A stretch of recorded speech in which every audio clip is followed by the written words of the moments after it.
The year was 1768, in a quiet colonial settlement tucked deep within the dense forests of Pennsylvania. The bells of a small wooden church began ringing long before sunrise, not for prayer, not for worship, but for something far darker. Villagers gathered in silence along the muddy road leading to the churchyard. No one spoke above a whisper. The cold morning air carried the smell of damp soil and burning tallow candles. A wooden wagon stood near the cemetery gates, its wheels half sunken in the earth. Inside the wagon were 3 bodies, all members of the same family, and according to the local pastor, they had confessed their sins only hours before they died. What those sins were would never be written in the church record. What happened inside that church that night would be erased from the official history of the colony, but whispers survived. Stories passed quietly from one generation to the next. Stories of a family whose name became associated with something unnatural, something feared, something that many believed should never have existed within a God-fearing community. That family was the Graysons, and their story is one of the darkest mysteries buried beneath the foundations of colonial America. Tonight, we begin uncovering it. Welcome to Liturgy of Darkness. Before we step deeper into this forgotten chapter of history, take a moment to subscribe and join us. This channel is dedicated to uncovering the stories that official history tried to bury, the unsettling truths hidden beneath church records, colonial archives, and faded letters. If you enjoy historical mysteries, dark documentaries, and stories that reveal the shadows behind the past, make sure to like the video and subscribe, because the story you're about to hear only gets darker from here. To understand the Grayson family, we first have to understand the world they lived in. Colonial America in the mid-18th century was not the romantic frontier often portrayed in textbooks. Life was rigid, heavily controlled by religious doctrine, and deeply influenced by the authority of churches and local magistrates. In many settlements, especially those shaped by Protestant traditions, the church was more than a place of worship. It was the center of power. Pastors held immense authority. Their sermons shaped public morality. Their interpretations of Scripture could influence legal decisions, social standing, and even life or death. Colonial laws reflected this structure. Blasphemy could lead to imprisonment.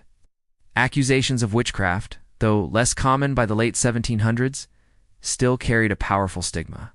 Adultery, heresy, and defiance against church authority could destroy entire families. Communities were tightly knit and deeply suspicious of outsiders. A reputation could be built slowly over years, but destroyed in a single night, and the Grayson family arrived as outsiders. Records suggest that Jonathan Grayson first appeared in the settlement around 1754.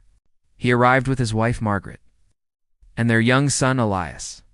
According to land purchase documents preserved in Pennsylvania colonial archives, Jonathan acquired a modest parcel of farmland just beyond the village boundary. On paper, he appeared to be an ordinary settler. But from the beginning, something about the Graysons unsettled their neighbors. Jonathan rarely attended church services, a strange decision in a community where weekly attendance was considered a moral duty. Margaret, when she did appear in public, spoke little and avoided eye contact, and their son Elias was described in one surviving diary entry as a boy who watched too carefully. Within months, rumors began to spread. Some said the Graysons came from New York after a dispute with church authorities. Others claimed they had fled Massachusetts following a scandal involving accusations of heretical teachings. None of these claims were ever confirmed, but suspicion had already taken root. Colonial communities depended on trust. Neighbors relied on one another for survival, sharing labor during harvests, protecting livestock from predators, helping construct homes and barns. Isolation or secrecy was rarely tolerated. Yet the Grayson family lived almost entirely apart from the rest of the settlement. Jonathan worked his land alone. Visitors were almost never welcomed. Even during town gatherings and church festivals, the Graysons remained distant. At first, this behavior was simply considered strange. But over time, strange began to feel threatening. First recorded complaint appeared in a church ledger dated 1762. A farmer named Samuel Whitaker reported that strange lights had been seen near the Grayson property late at night. Not lantern light, not candlelight, but what he described as a dull crimson glow rising from the forest behind their home. Other neighbors soon made similar claims, unusual chanting carried on the wind. Footprints found in the snow leading toward the woods but never returning. Livestock behaving nervously whenever they passed near the Grayson fields. At first, the pastor dismissed these stories as imagination fueled by superstition. But by 1767, even the church elders had begun asking questions. And those questions would soon lead to something far more disturbing than anyone expected. One man in particular became determined to uncover the truth. His name was Daniel Harrow. A schoolteacher by trade and a respected member of the community, Harrow was known for his rational thinking and calm demeanor. He was not prone to superstition. Unlike many in the village, he did not believe in rumors of curses or dark rituals. But Harrow believed in evidence. Something about the Grayson family troubled him deeply. In letters written to a colleague in Philadelphia, Harrow described a growing concern that the family might be involved in activities that violated both colonial law and church doctrine. He did not yet know what those activities were, but he intended to find out. What he eventually discovered would lead to one of the most disturbing events ever whispered about in the settlement. Because on a cold winter night in January of 1768, the church bells rang before sunrise. 3 bodies were placed inside a wagon outside the cemetery, and the official record simply stated, "Judgment was carried out."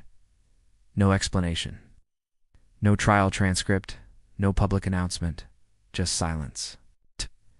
But Daniel Harrow did not accept silence.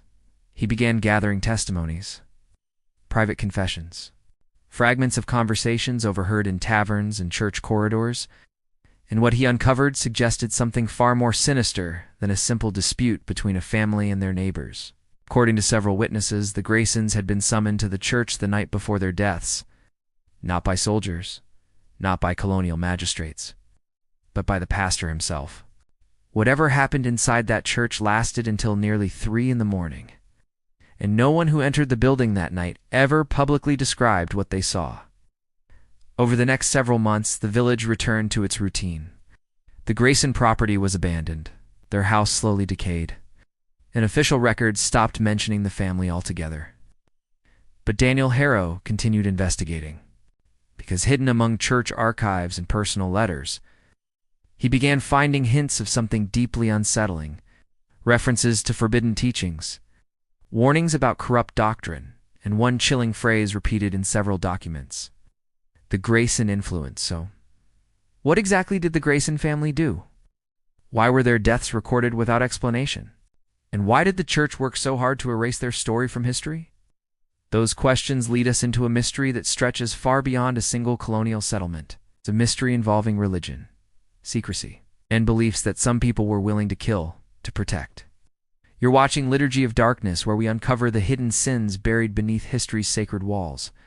If this story has already raised questions in your mind, let us know in the comments. Do you think the Grayson family were victims of religious paranoia? Or were they truly involved in something the community feared?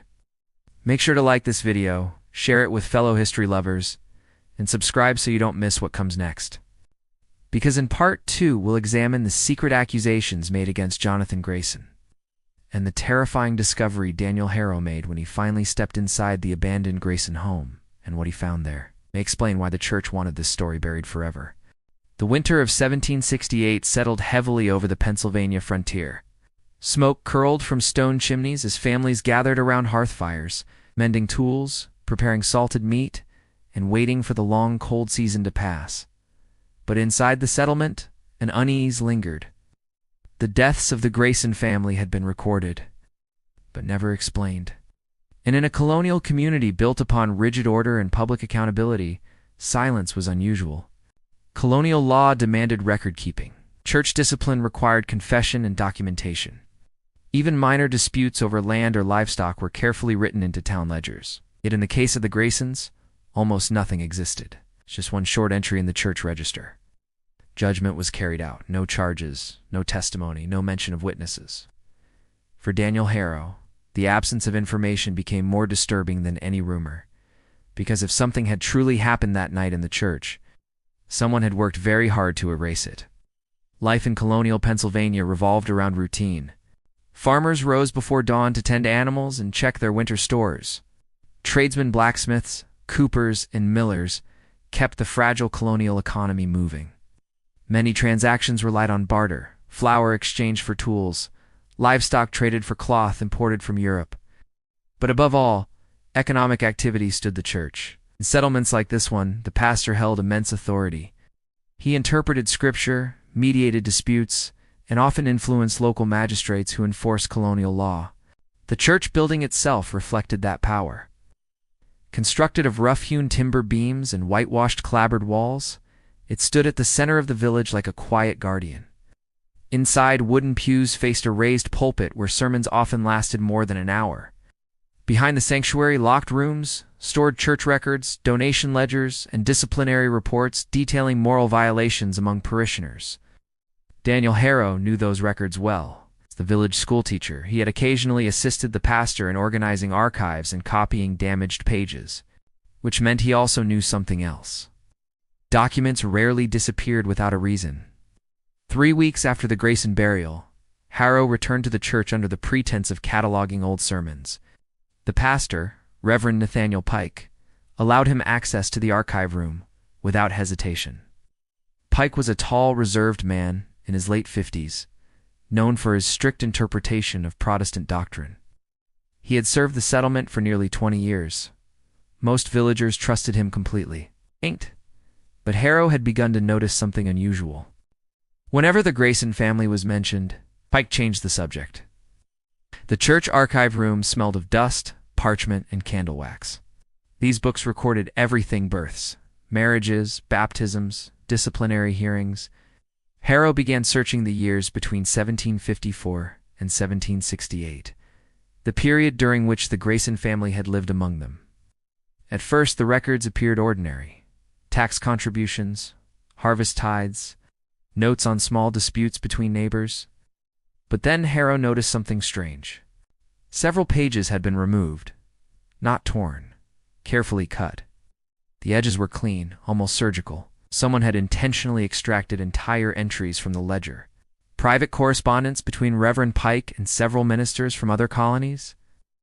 The handwriting was cramped and hurried, but one phrase appeared repeatedly: doctrinal contamination. Another letter referenced something called the Grayson teachings. Harrow read the passage several times. The minister who wrote it warned Pike that certain ideas spreading among frontier settlers could undermine church authority if allowed to grow. Ideas about personal revelation. Ideas suggesting that divine truth did not belong solely to ordained clergy. Ideas that some believers were secretly discussing outside official church gatherings. In colonial America, such beliefs were dangerous. The social order depended heavily on religious hierarchy. If individuals began claiming personal access to divine authority, the church could lose its power, and without church authority, the entire structure of colonial societal law, morality, governance, could begin to unravel. They may have represented something far more threatening. But letters alone could not explain the strange rumors surrounding their property. For that, Harrow needed to visit the place himself. The Grayson farm lay nearly a mile beyond the village boundary, separated from other homes by a dense stretch of pine forest. Few villagers traveled that road anymore. The house had been abandoned since the winter executions. Colonial homes of that period were usually simple structures: 2 rooms downstairs, a loft above, built from hand-cut logs or timber framing. But the Grayson house appeared different. Even from a distance, Harrow noticed irregularities in its design. Additional walls had been constructed along the rear of the building. Narrow windows had been sealed with wooden boards. The front door opened with a slow creak. Inside, the air was bitterly cold. Dust covered the furniture. The hearth was empty. But the interior layout immediately caught Harrow's attention. The house had been altered. Interior walls had been moved to create narrow passageways between rooms. Certain doors had been reinforced with heavy wooden bars, and the cellar entrance had been hidden beneath a loose section of floorboards. Harrow lit a small lantern and descended the wooden steps. The cellar smelled of damp earth. At first glance, it looked like a typical storage space used for preserving root vegetables or barrels of cider during winter. But along the far wall stood something unusual: a wooden table surrounded by chairs. Above it hung a crude symbol carved into the stone foundation. It's not a Christian cross, something older, something geometric. Circles intersecting with triangular shapes. Harrow recognized it immediately. He had seen the same symbol drawn faintly in one of the letters hidden in the church archive. Beneath the table sat a wooden chest. Inside were several objects wrapped carefully in cloth, handwritten notebooks, loose parchment sheets, and what appeared to be translated passages copied from European theological texts. The writings described a radical idea. Divine knowledge could be accessed through private study and contemplation, without church intermediaries. It was not witchcraft. It was not occult ritual. But to the colonial church establishment, it was equally dangerous. As Harrow read deeper into the documents, his hands began to tremble, because one final piece of evidence lay at the bottom of the chest. The document was titled, but what stunned Harrow most was the final paragraph. It read, "The teachings discovered within the Grayson household threaten to corrupt the spiritual obedience of this settlement. Should these ideas spread, they will weaken the authority granted to the church by God himself." Then came the final line. "The matter must be resolved quietly." Harrow slowly closed the document, because in that moment, the mystery began to shift. Perhaps the Grayson family had not been criminals. Perhaps they had simply believed something the church feared. But if that was true, then the executions recorded in the church ledger were not acts of justice. They were acts of suppression. And someone in the village had ordered them. As Harrow prepared to leave the cellar, his lantern light fell upon one final detail carved into the wooden table, a sentence scratched deeply into the surface. The handwriting was hurried, almost desperate. It read, "Truth cannot be buried," and beneath those words, a name, not Jonathan Grayson, not Margaret, not Elias, but someone else entirely, a fourth member of the group, someone whose existence had never appeared in any colonial record. The name was followed by a date, one written only 2 days before the executions, which meant someone else had been there, someone who had escaped, and whoever that person was, they were still alive.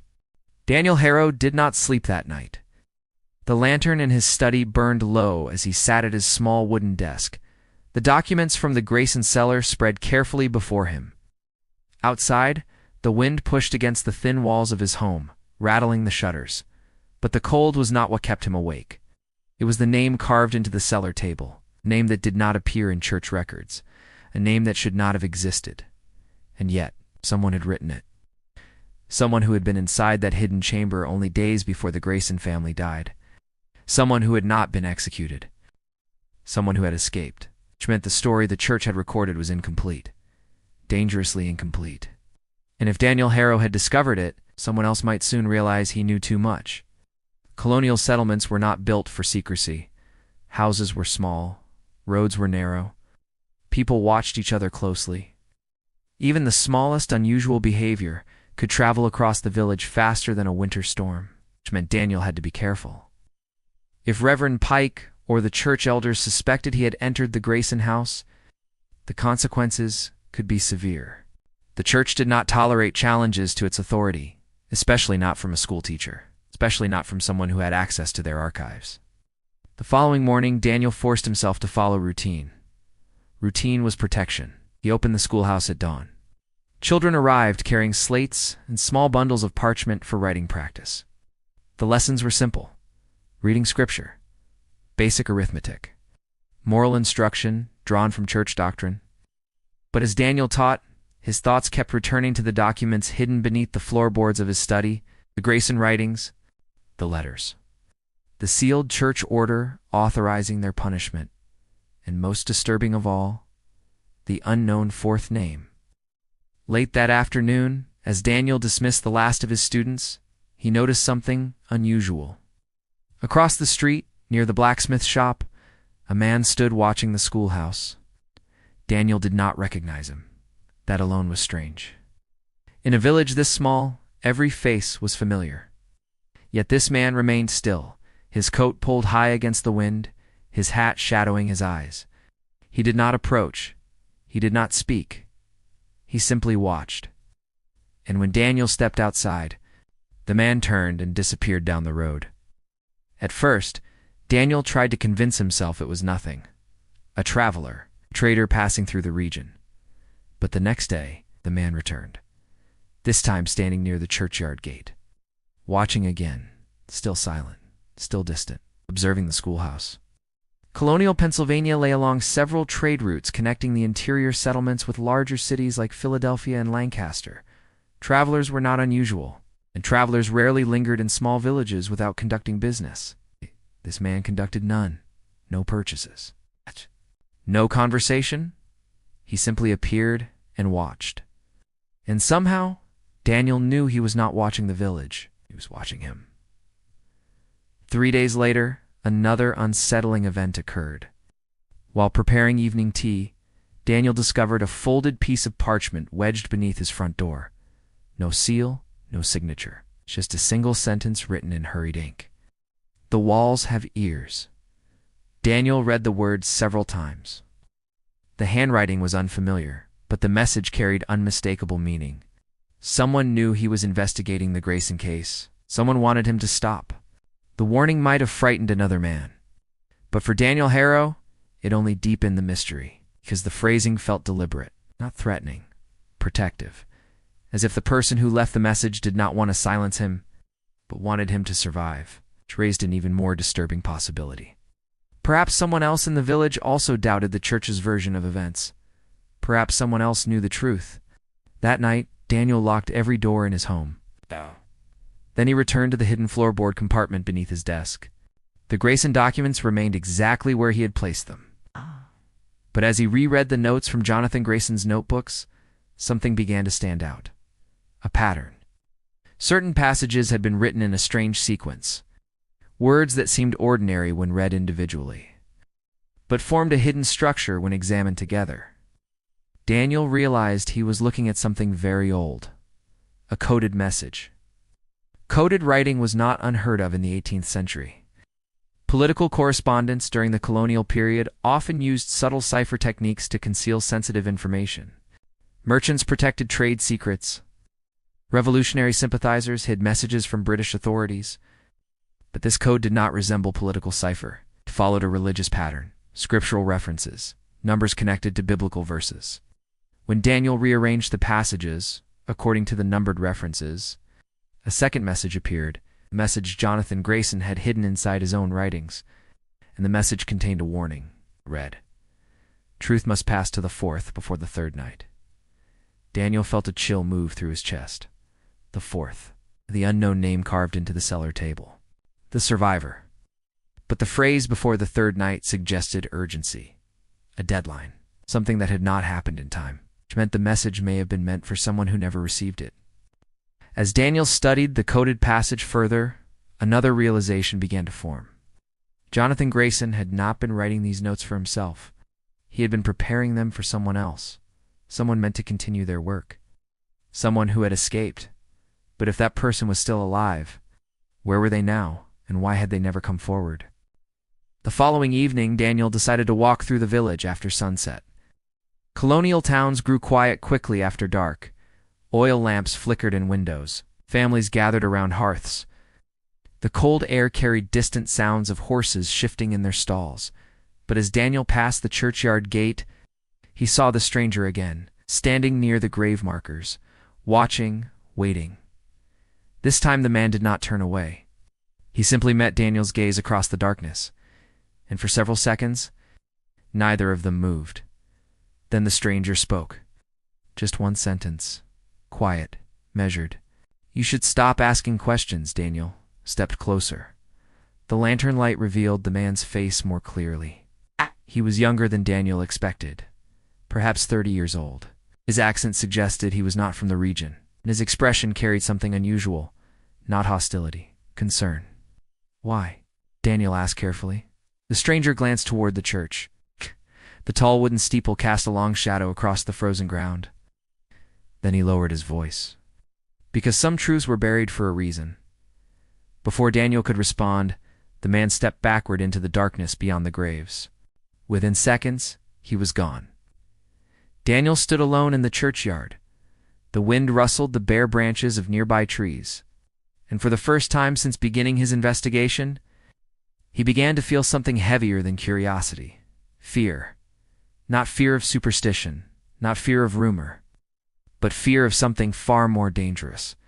A system powerful enough to erase records, powerful enough to execute an entire family, powerful enough to watch anyone who began asking questions. 2 nights later, Daniel returned once more to the abandoned Grayson property.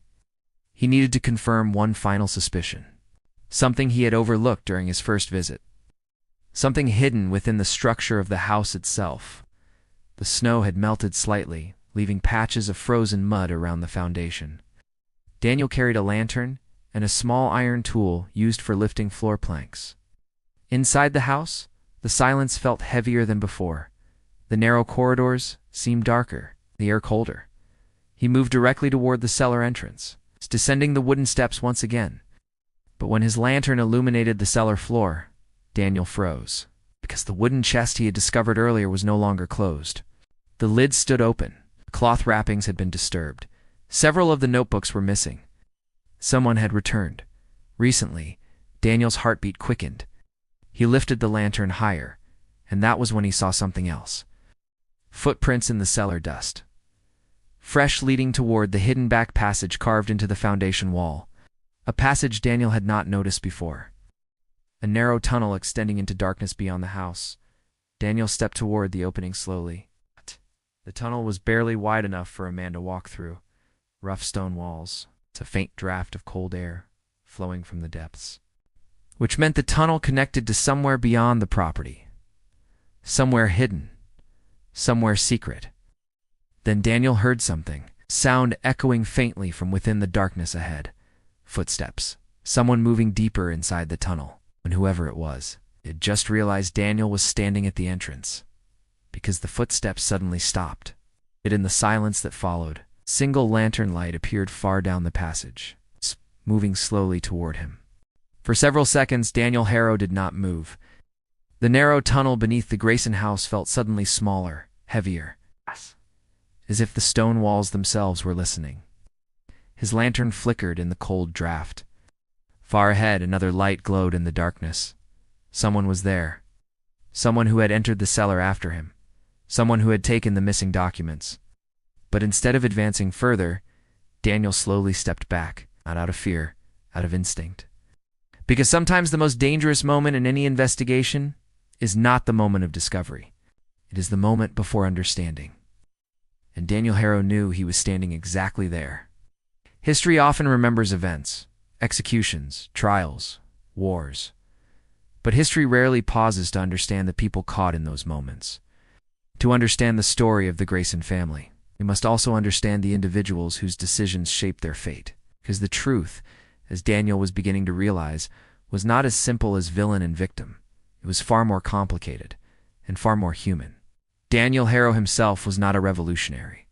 He had been born in 1731 in a modest farming community near Lancaster. His father had been a cupra barrel maker who spent long days shaping oak staves beside a smoky workshop.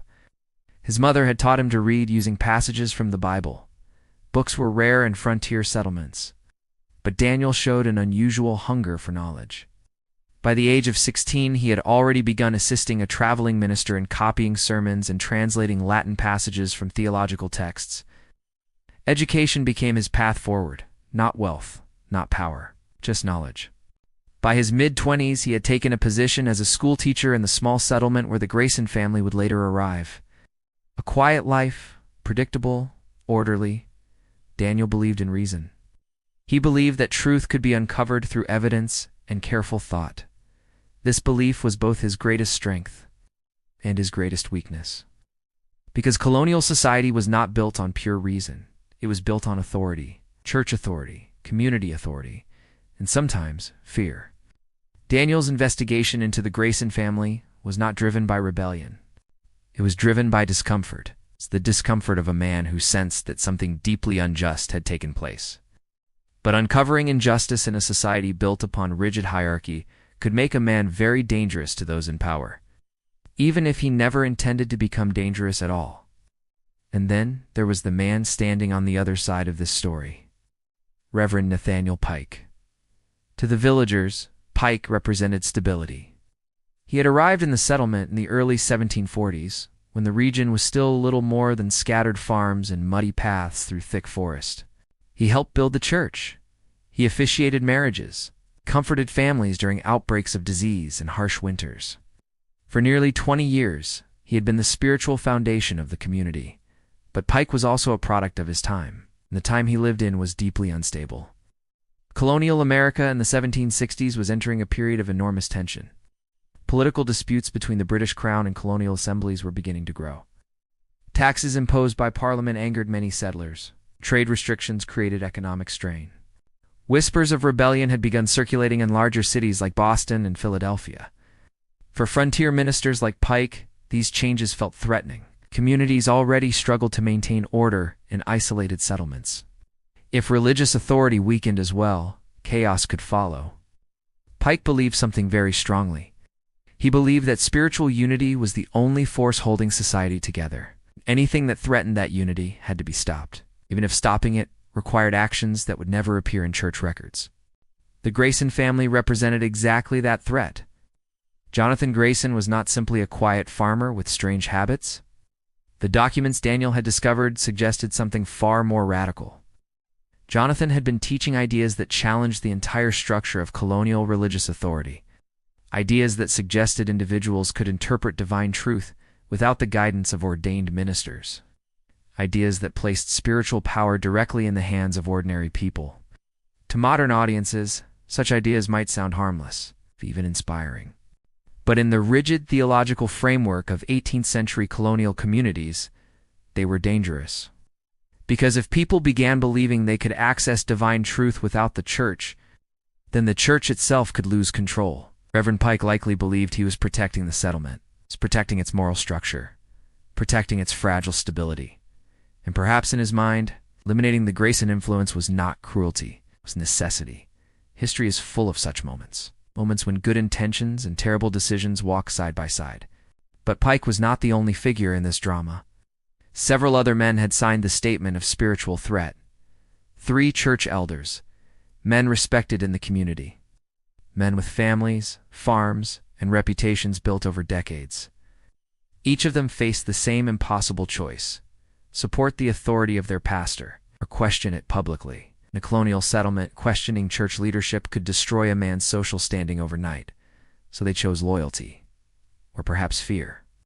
Sometimes the difference between the two is impossible to see. And then there were the villagers themselves. Ordinary people trying to survive harsh winters and uncertain harvests. Many of them likely sensed that something about the Grayson executions felt wrong. But speaking against church authority could bring suspicion upon their own families. Silence became the safer path. Silence always becomes the safer path, till someone refuses it. Daniel Harrow was beginning to understand this truth. The deeper he investigated, the clearer it became that the Grayson story was not simply about one family. It was about a system. A system built on power, belief, and control. A system capable of burying uncomfortable truths. But systems, no matter how powerful, share one weakness. They depend on secrecy. And Daniel had begun breaking that secrecy. Back in the tunnel beneath the Grayson house, the approaching lantern light continued to grow brighter. The footsteps resumed slowly, measured. Whoever was walking toward Daniel was not rushing. They were not hiding. They were approaching deliberately, as if they already knew Daniel was there, waiting.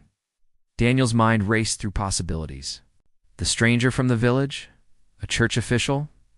The mysterious 4th name carved into the cellar table. For a brief moment, Daniel considered retreating, leaving the house, turning to the village before this encounter became something more dangerous. But then he remembered the phrase carved into the table: truth cannot be buried, and suddenly something inside him shifted. For weeks, he had investigated quietly, carefully, cautiously, but now the truth stood only a few steps away.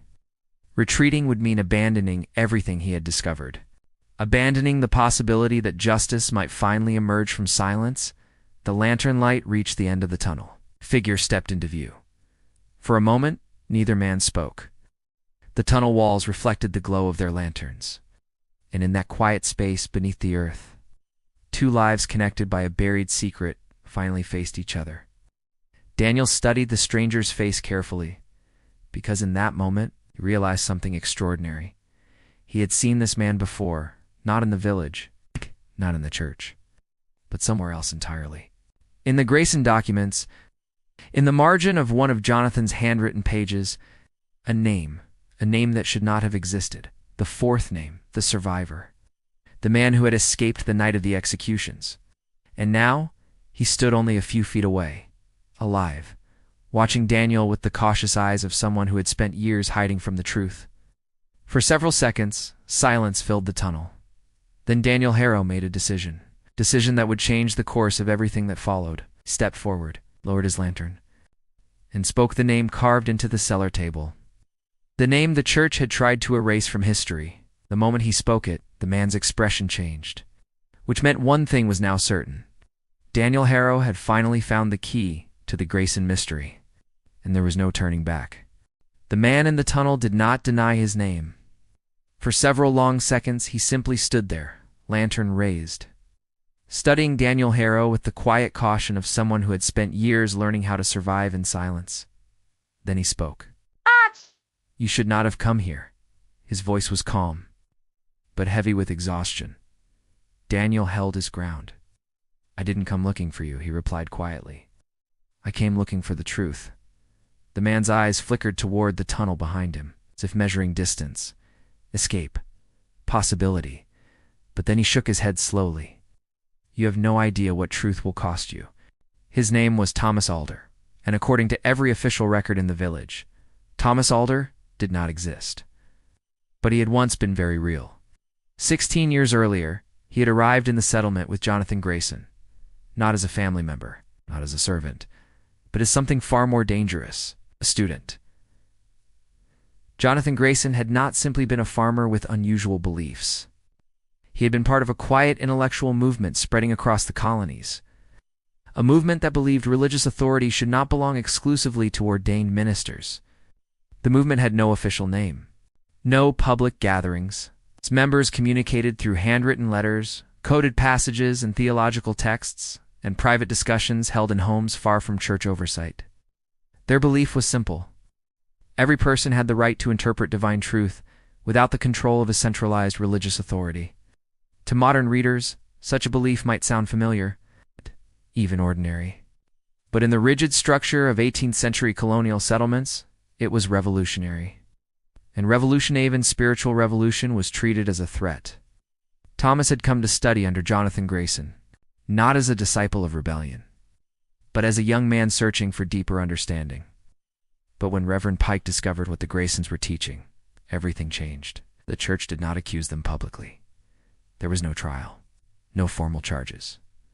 Instead, they were summoned quietly, late at night, inside the church building, and the settlement was told nothing. Thomas had been there that night, hidden beneath the church in a storage chamber normally used for storing winter grain offerings. Jonathan had insisted he stay hidden. "Observe," he had told him. "Truth survives through witnesses."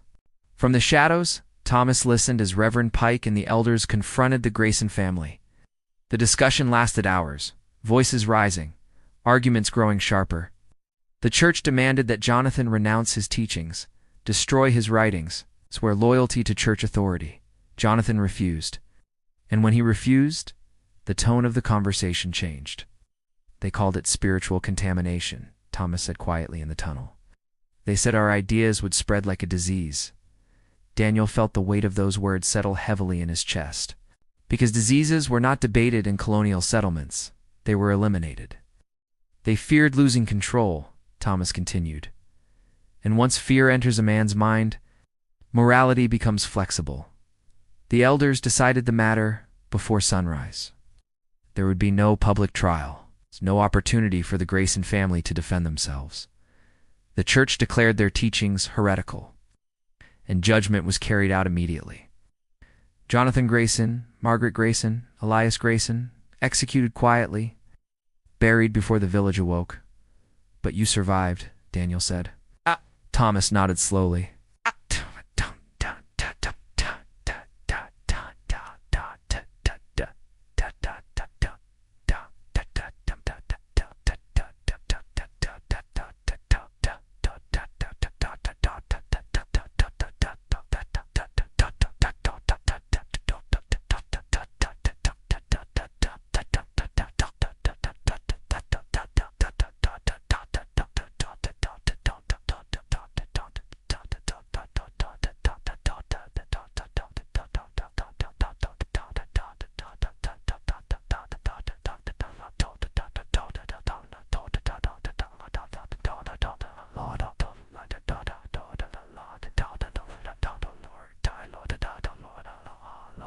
Before entering the church that night, he had ordered Thomas to remain hidden beneath the floorboards. "If anything happens," Jonathan had whispered, "you leave this place and carry the truth forward." Thomas obeyed. And when the church bells rang before sunrise, he slipped out of the building unseen. But escape did not mean safety. For years afterward, Thomas lived under different names, moving between settlements, avoiding church officials, waiting for the right moment to reveal what had happened. But the moment never came, because the church's influence reached farther than he had expected. Daniel listened carefully. The tunnel felt smaller now, more dangerous, because the truth Thomas revealed was not simply about one family's death. It exposed something larger, something systematic, a quiet enforcement of religious power. "But why come back now?" Daniel asked. Thomas lowered his lantern slightly, "'Cause something is changing." He reached into his coat and pulled out a folded newspaper printed in Philadelphia. Colonial newspapers had begun spreading ideas rapidly across the colony's debates about taxes, representation, and growing tension with British rule. But one article in particular had caught Thomas's attention, a piece discussing religious freedom, a concept gaining traction among some colonial thinkers. The idea that government and, by extension, churches tied to colonial authority should not control individual belief. "These ideas are spreading," Thomas said. "And if people learn what happened here, they will understand how dangerous unchecked authority can become." But Daniel understood something Thomas had not yet considered. The church would never allow that story to spread, because if the settlement learned the truth about the Grayson executions, Reverend Pike's authority could collapse overnight, and with it, the stability of the entire community. Within days, tension began to ripple quietly through the village. Daniel continued teaching. Thomas remained hidden near the abandoned property, but rumors had already begun to circulate. Someone had seen Daniel near the Grayson farm. Someone else reported hearing voices in the forest at night, and the stranger who had been watching the schoolhouse returned again. This time, he did not watch from across the street. He entered the church. The following Sunday, the entire settlement gathered for morning service. Colonial church services were not optional. Attendance was considered a public duty. The wooden pews filled quickly as families arrived, dressed in heavy winter coats. Daniel sat near the back of the sanctuary, watching, waiting. Reverend Pike stepped onto the pulpit with unusual intensity in his eyes. His sermon that morning was different, more forceful, more direct. "The devil rarely announces himself with horns and fire," Pike declared. "Sometimes he arrives quietly, disguised as curiosity." The congregation listened carefully. Daniel felt several villagers glance toward him. Then Pike said something that made the room grow colder. "There are those among us who seek to reopen matters that were settled long ago." The message was clear. The church knew someone had begun asking questions. After the sermon, the elders remained inside the church while the congregation slowly departed. A council meeting was called immediately. This was unusual. Village councils normally met only once a month. That afternoon, the elders gathered urgently behind closed doors, and Daniel Harrow was summoned to attend. The meeting took place in the same archive room where Daniel had discovered the missing pages weeks earlier. The room felt smaller now. 10 men sat around a heavy oak table. Farmers, merchants, church officials, men who had spent their lives protecting the stability of the settlement. Reverend Pike stood at the head of the table. His voice remained calm, but his eyes were sharp. "Mr. Harrow," Pike began, "we have received troubling reports." The room fell silent. "You have been seen visiting the abandoned Grayson property." Daniel knew the moment had arrived.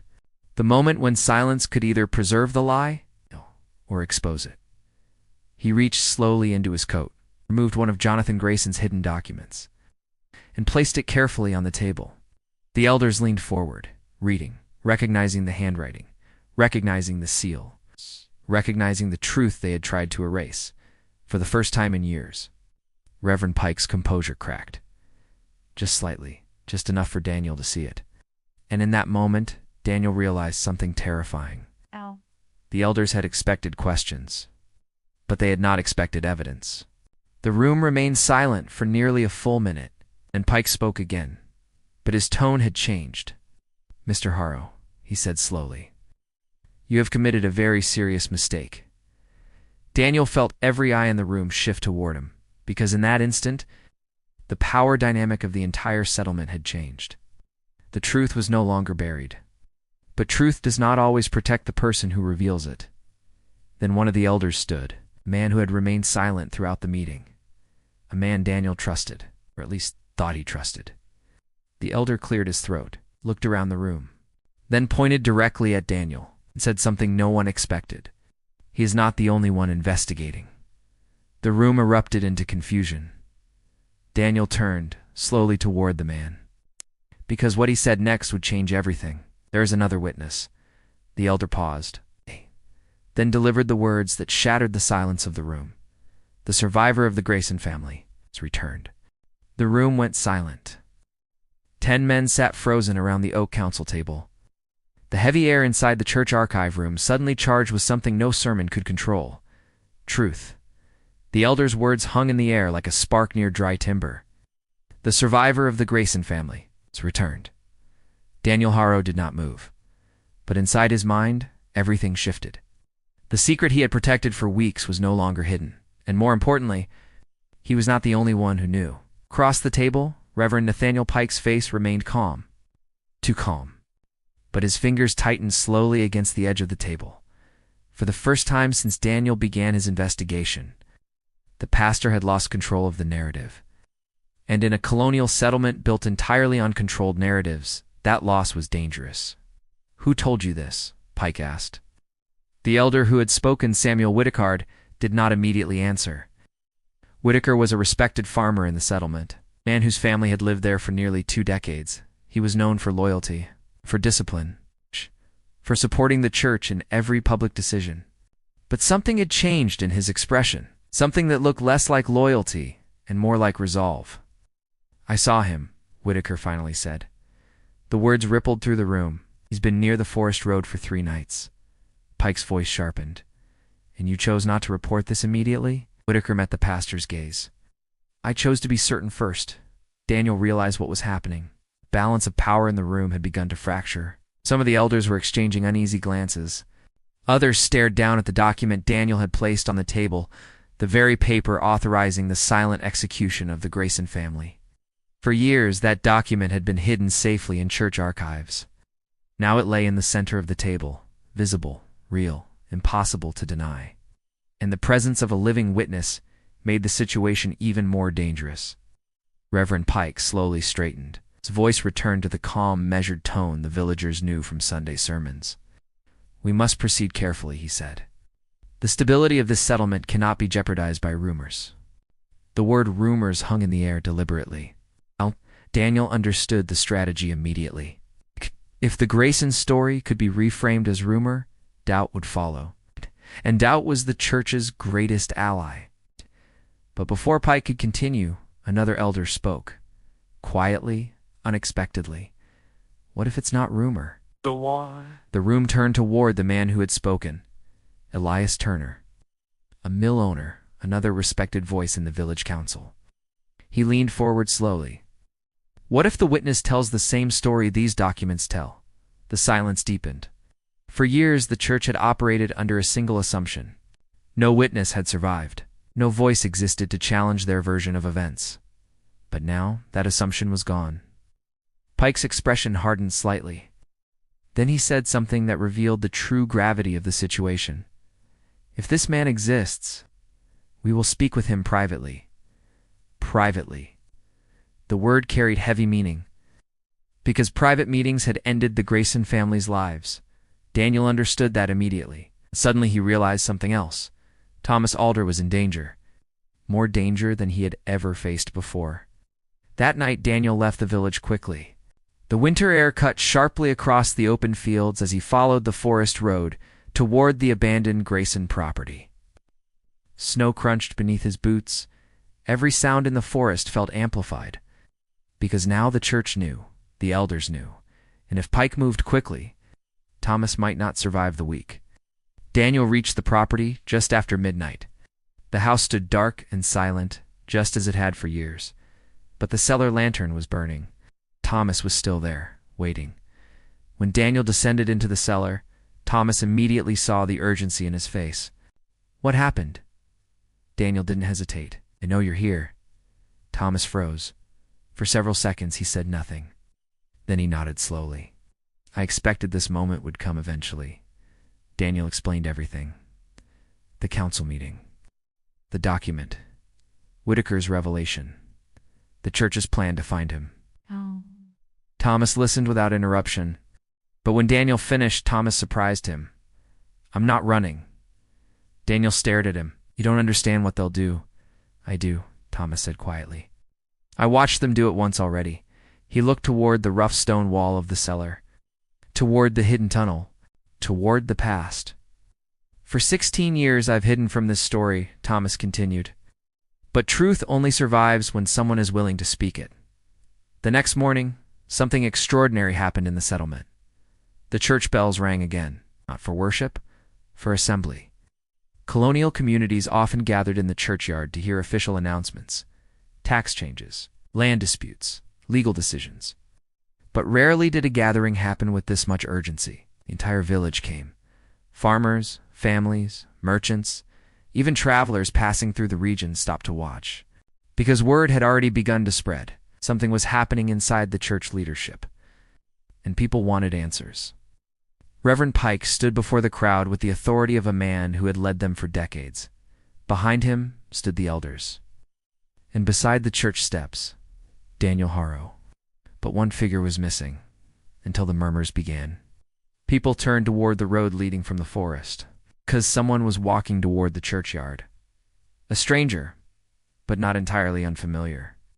Thomas Alder stepped into the open square slowly. The crowd shifted uneasily. Some villagers recognized him faintly. Others simply sensed something important unfolding. Pike's eyes locked onto him immediately. And for the first time in many years, the pastor looked uncertain. Thomas stopped at the base of the church steps. Then he spoke. Not loudly, but clearly enough for the crowd to hear. 16 years ago, he said, 3 innocent people died inside that building. The square went completely silent. Pike stepped forward. This man spreads lies. But Thomas raised his hand calmly. I was there. He described the night in detail. The confrontation. The accusations. The decision made before sunrise. The quiet execution meant to protect church authority. Every word landed like a stone dropped into still water. And with each sentence, the crowd grew more unsettled, because the story matched something many of them had suspected for years. Something they had never dared say aloud. When Thomas finished, all eyes turned to Reverend Pike. The pastor stood silent for several seconds. Then he did something unexpected. He did not deny the event. Instead, he spoke carefully. We acted to protect the spiritual stability of this settlement. The words shocked the crowd, because it was not a denial. It was a justification. For a moment, no one spoke. Then Samuel Whitaker stepped forward, and with him, 2 other elders. It's not toward Pike, but toward Thomas. A silent shift. A signal. The authority that had controlled the village for decades was beginning to crack. What followed would be written in local records years later as the Grayson inquiry, public investigation, testimonies gathered, church authority questioned, and eventually, Reverend Nathaniel Pike resigned from his position. Quietly, without ceremony, the settlement did not collapse. The church remained standing, life continued, but something had changed. The unquestioned power that once defined the community was gone, and in its place, something more fragile. Accountability. Daniel Harrow remained the village schoolteacher for many years afterward. Thomas Alder eventually left the region, carrying the story with him to other settlements, where debates about religious freedom were growing louder. And the Grayson property slowly returned to forest. The house collapsed. The cellar filled with earth. Nature reclaiming what history had once tried to hide. But one mystery remained. Years later, when the church archives were reorganized, scholars noticed something strange. One final document connected to the Grayson case had disappeared, not destroyed, not recorded, simply missing. The document that originally described the Grayson teachings in full, the ideas that had frightened the church so deeply, what exactly those teachings contained, no one ever discovered. History remembers the conflict, it remembers the inquiry, it remembers the fall of a powerful pastor. But the ideas that started everything remain buried somewhere in the past. Because sometimes the most dangerous thing in history is not what we know. It's what someone tried to make us forget. You've been watching Liturgy of Darkness, where we uncover the hidden sins buried beneath history's sacred walls. And perhaps the most unsettling question is not what happened to the Grayson family, but why their ideas frightened the church so much in the first place. Because if those writings were ever found again, they might tell us something even more disturbing about the nature of power, faith, and truth. And now we leave the question with you. What do you believe was truly buried beneath those foundations?